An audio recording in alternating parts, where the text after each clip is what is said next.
দিনের আলটিমেটাম। ভোটের আগে রায়দিঘির ক্লাবগুলিতে দেওয়া অনুদানের টাকার উৎস প্রকাশ না হলে ইনকাম ট্যাক্সে অভিযোগ করার হুঁশিয়ারি। মথুরাপুরের সাংসদ বাপি হালদারকে আলটিমেটাম শুভেন্দুর।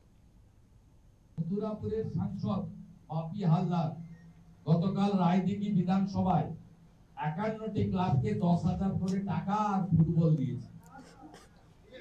আমরা এই ছবিটা দেখাচ্ছি। আমি শুধু জানতে চাইছি টাকার উৎস কি। উনি বলেছেন এনজিও দিয়েছে, এনজিওর নাম জানতে চাই, আমি রেজিস্ট্রেশন নাম্বার জানতে চাই। 3 দিনের মধ্যে যদি পাবলিকলি না জানান সোশ্যাল মিডিয়া বা মিডিয়াতে, তাহলে ইনকাম ট্যাক্সকে আমি চিঠি লিখব, এই টাকার উৎস খোঁজ করা হোক। আমি ইনকাম ট্যাক্সে চিঠি লিখব, যদি এই টাকা লফুল ডিস্ট্রিবিউশন হয়, টাকা যা আছে বদরক্ত নিয়ে নেন, যত দিচ্ছে নিয়ে নেন, আমার আপত্তি নেই। টাকার উৎস বলতে হবে।